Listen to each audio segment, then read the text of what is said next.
Bienvenidos al curso de programación en lenguaje C orientado a sistemas embebidos. Como tema introductorio, tenemos que ver qué es un sistema embebido y por qué el lenguaje C es el indicado para poder programar estos microcontroladores que colocaremos dentro de estos circuitos electrónicos, ¿no? Llamados sistemas embebidos. Entonces respondamos la pregunta, ¿qué es un sistema embebido? Un sistema embebido es una computadora diseñada para una tarea en específico, dentro de un producto más grande con recursos limitados de memoria y de procesamiento. Ahora, ¿a qué nos referimos con esto? Vamos a ver unos ejemplos. No, ejemplos de sistemas embebidos. Tenemos un montón de ejemplos que podemos encontrar en nuestros hogares, en nuestros trabajos, ¿no? Pero aquí voy a poner tres ejemplos en concreto. Por ejemplo, un horno microondas. Por dentro tiene un sistema embebido. El horno microondas es el producto final más grande, ¿no? Como lo indica la diapositiva anterior. Nos indica, ¿no? Que este sistema es una computadora diseñada para una tarea específica dentro de un producto más grande. En este caso, el horno microondas es ese producto más grande y dentro de sí tiene un sistema embebido, ¿no? ¿Y cuál es la tarea específica de ese sistema embebido del horno microondas? Pues es leer el teclado, si es que tiene, o en este caso, como la imagen muestra, tiene unas perillas, ¿no? Y de acuerdo a la perilla, pues acciona el magnetrón, que es un actuador o que es un aparato dispositivo que genera ondas microondas, que es lo que va a calentar nuestra comida, ¿no? Activa también el temporizador y gira un motor, ¿no? Por dentro del microondas tiene un motor como un plato que hace que nuestra comida gire para que se caliente de manera uniforme. Y el temporizador pues es lo que nosotros controlamos como tal en un horno microondas. No, ahí nosotros no controlamos la temperatura, lo que controlamos es el tiempo en que el dispositivo, o en este caso el horno microondas, va a producir las ondas y de esa manera pues controlar el tiempo y calentar nuestros alimentos, ¿no? A medida de que lo dejamos más tiempo, pues nuestra comida saldrá más caliente. Ahora, tenemos también un auto, ¿no? Dentro de un auto hay varios sistemas embebidos. No es un único sistema. Y cada sistema embebido de un auto tiene una tarea específica. En este caso, el sistema de frenos puede tener un sistema embebido que se encargue de controlar los mismos. También puede haber un sistema embebido que se encarga de monitorear los parámetros del carro o los recursos que tiene el carro, ¿no? O el auto, como puede ser el combustible, puede ser la batería, puede ser el aire o la presión de aire que tenga este en sus llantas, entre otras cosas. También podemos tener un sistema embebido que se encargue de controlar las alarmas, ¿no? Que nos muestran el tablero del carro, entre otras cosas. También podemos tener una congeladora. En este caso la congeladora es el producto final más grande, ¿no? Y dentro hay un sistema embebido cuya tarea específica es controlar el flujo del líquido refrigerante. También puede controlar el compresor, leer sensores de temperatura, entre otras cosas, ¿no? Y si se dan cuenta, cada uno de estos dispositivos o productos finales por dentro tienen sistemas embebidos los cuales tienen tareas específicas. A un horno microondas tú no le puedes dar la tarea de controlar la temperatura porque no lo hace, solo controla el tiempo en el que el magnetrón está encendido, ¿no? Para calentar nuestra comida, a diferencia de una congeladora. No podemos intercambiar tareas, no podemos darle la tarea de la congeladora al microondas y viceversa, al igual que los sistemas embebidos que trae un carro. Tienen tareas específicas, ¿no? Que ya vienen diseñadas de fábrica, programadas de fábrica, ensambladas de fábrica y no lo podemos cambiar.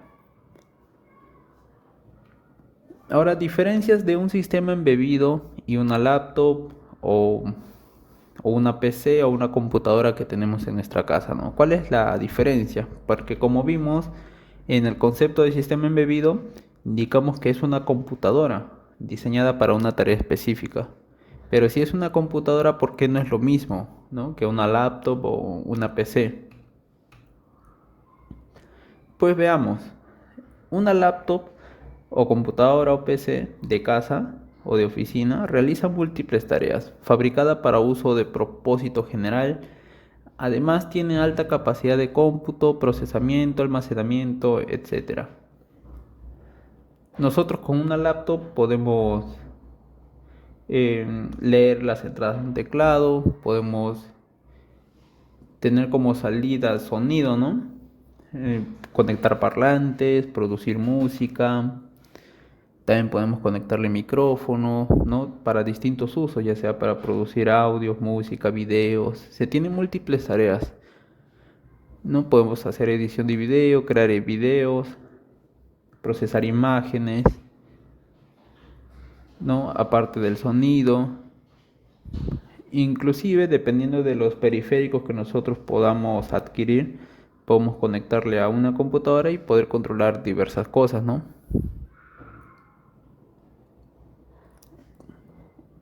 Conectar cámara, entre otras cosas. Y un sistema embebido pues realiza tareas específicas. Tiene capacidad de cómputo limitada, al igual que su almacenamiento, su capacidad de procesamiento, entre otras cosas. ¿No? Entonces, una de las diferencias es la capacidad que tiene cada uno, ¿no? Una laptop o computadora o PC de casa, computadora no le vamos a llamar, vamos a llamarle laptop en este ejemplo nada más, para no confundirnos, pero ya se sabe a lo que me refiero. No, una laptop y un sistema embebido pues es sus capacidades, mientras que una laptop podemos encontrar memoria RAM de 8 GB, 4, 16, 32, ¿no? Quizás hasta más. También almacenamiento, ¿no? Tenemos un disco duro o unidad de estado sólido de 1 TB, 2 TB, 500 GB quizás. ¿No? Igual con la capacidad de procesamiento. ¿No? Podemos tener múltiples núcleos, ¿no? Una frecuencia de procesamiento alta, ¿no? De 5 GHz, por ejemplo, ¿no? Comparado a un sistema embebido, pues que la memoria RAM es de kilobytes, ¿no? Hay microcontroladores modernos, quizás megabytes en algunos, ¿no? Quizás. Almacenamiento igual, estamos hablando de kilobytes, ¿no? O a lo mucho a los mega, ¿no? Pero no hablamos de gigas o teras, como si lo tiene una laptop. Igual con la capacidad de procesamiento, ¿no? El procesador no es lo mismo. ¿No? Entonces es por ello pues que un sistema embebido, justo como tiene como núcleo un microcontrolador con capacidades reducidas, es por eso que solo se le dan tareas específicas, ¿no? Y no nos va a servir para más, ¿no? Porque el uso que se le da a un sistema embebido es para que forme parte o forme, como quien decir, sea el cerebro de un producto final más grande, ¿no? Y un producto final suele tener solo una función, un propósito, solo un propósito. En el caso de un horno microondas, calentar la comida, nada más que eso, ¿no? No vamos a utilizar un horno microondas para editar videos, para producir música. Igual un auto, ¿no? Que es unir todos esos sistemas embebidos para trasladarnos. Una congeladora, pues conservar alimentos, no tiene más funciones que vaya a hacer. Entonces es por ello que no hace falta que nuestros sistemas embebidos sean más robustos, ¿no? En temas de capacidad.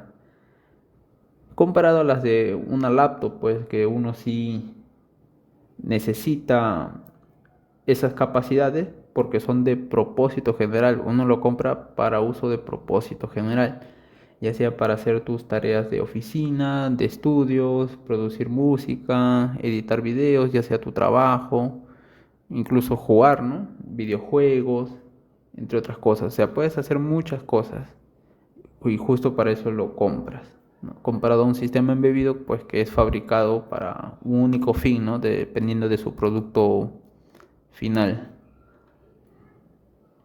Normalmente el flujo de un sistema embebido suele componerse de estas, en resumen o un resumen de estas tres partes.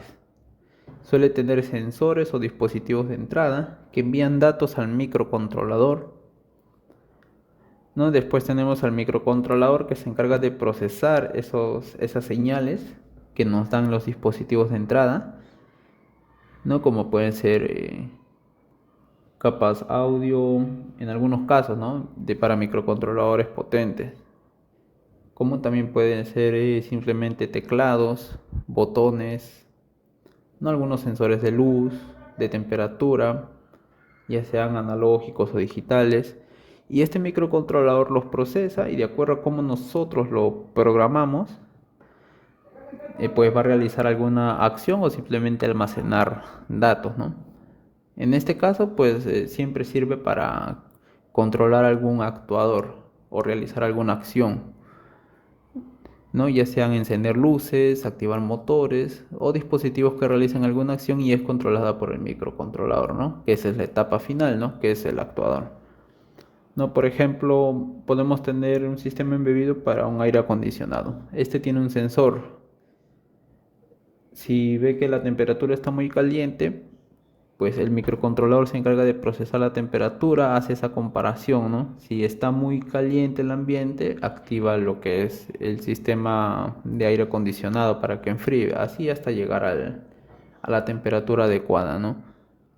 En este caso, todo el actuador del aire acondicionado, como puede ser la circulación de líquido refrigerante, ventilación, vendrían a ser los actuadores, el sensor de temperatura para medir la temperatura, ¿no? Valga la redundancia, de nuestro ambiente, y el microcontrolador, que es el que se encarga de procesar toda esa señal de entrada y de salida, ¿no?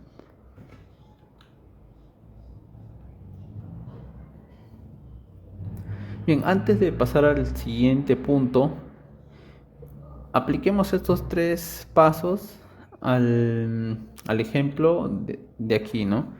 Donde tenemos ejemplos de sistemas embebidos. En este caso, en el horno microondas, como se ve en la imagen, el sensor o dispositivo de entrada pueden ser las perillas, ¿no? Con las perillas controlamos el tiempo en el que se va a accionar el magnetrón. Esta perilla le envía datos a su microcontrolador y el microcontrolador procesa y activa el magnetrón. El magnetrón vendría a ser el actuador. Lo mismo con un auto, ¿no? Por ejemplo, el sistema puede ser el sistema de frenos o el monitoreo de combustible, ¿no? Por dentro puede tener un sensor de nivel. Este envía datos al microcontrolador y este microcontrolador se encarga de mostrarnos en el tablero una alarma o el nivel de combustible real, ¿no? En este caso el actuador vendría a ser las luces o los LEDs que activan esa alarma, ¿no? Para nosotros visualizarla en el tablero. En el caso de una congeladora, puede ser el sensor de temperatura, ¿no? Le envía datos al microcontrolador y este se encarga de controlar el flujo del líquido refrigerante, como pueden ser los compresores, entre otras cosas que tenga dentro un congelador. En este caso el compresor puede ser un actuador, ¿no? El sensor de temperatura, pues los sensores o dispositivos de entrada, y el microcontrolador es el que procesa todo. Y así podemos tener un sinfín de sistemas embebidos en nuestros hogares, ¿no? Cumpliendo ese patrón o incluso patrones más complejos, ¿no? Como el de la retroalimentación que, que ya vendría a ser más un tema también de control.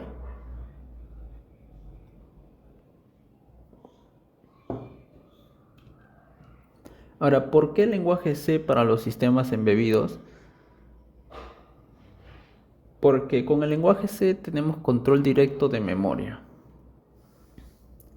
No, la memoria en microcontroladores son pequeñas, por lo que controlar el uso de la memoria es crucial. También podemos acceder directamente al hardware. En C podemos leer y escribir directamente sobre las direcciones de memoria donde están los registros del microcontrolador. Ya vamos a ver algunos ejemplos, a pesar de que el curso no va a tratar de programar microcontroladores en sí, ¿no? Sino es aprender la sintaxis, las buenas prácticas del lenguaje C para programar estos microcontroladores, sí como meta final, pero no nos vamos a centrar en programar microcontroladores o ver a fondo registros, entre otras cosas, ¿no? Porque no es el tema del curso.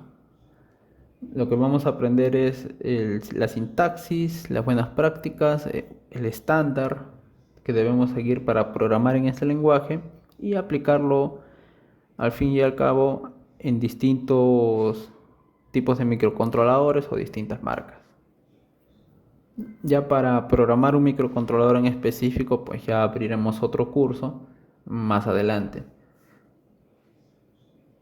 Otra característica pues es la cercanía al ensamblador. ¿No? El lenguaje C te da casi el mismo control que el ensamblador, pero con una sintaxis más legible y portable. Pues parte de su historia nace así, ¿no? El lenguaje C nace a través de querer crear un lenguaje que sea portable, que sea legible, no que tenga mayor legibilidad, ¿no? Que su antecesor o incluso que se sigue utilizando, ¿no? En la actualidad, ¿no? Que es el ensamblador, ¿no? Porque ahí el problema en ese entonces era de que si uno quería migrar un programa de un dispositivo a otro, este tenía que volver a escribirse porque todo hardware no es igual. No todas las direcciones de memoria, registros de memoria no es lo mismo en un microcontrolador que en otro. Entonces el lenguaje C viene a dar esa solución, ¿no? El hecho de que tú puedas generar un programa y puedas compilarlo en cierto dispositivo, microcontrolador o computadora, y al pasarlo a otro dispositivo, microcontrolador o computadora, pues este pueda compilarse sin necesidad de hacer tantos cambios al programa, ¿no? O en algunos casos, pues cero cambios, ¿no? Ningún cambio, dependiendo del tipo de programas que uno realice. No, con ese fin se creó el lenguaje C, ¿no? Para crear un lenguaje que sea capaz de generar la portabilidad de un programa, ¿no? Y que sea legible, ¿no? Un lenguaje más cercano al lenguaje humano, ¿no?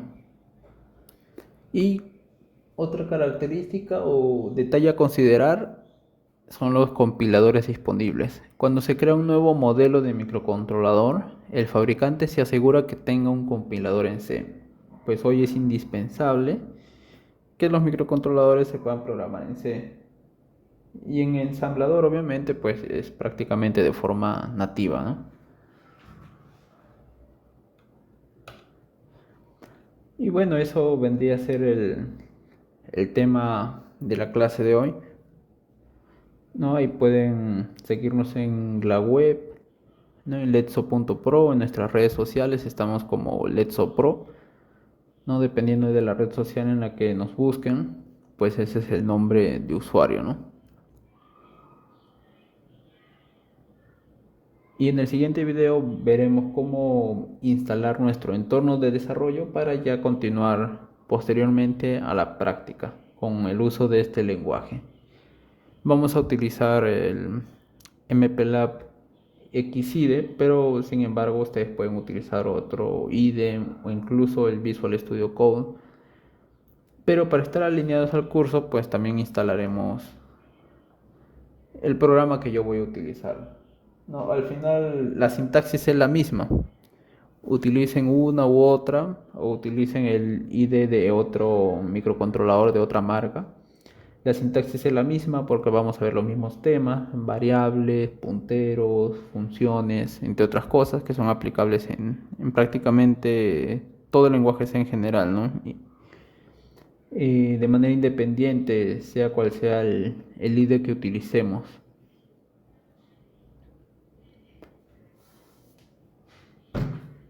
Entonces ahí nos vemos en el siguiente video.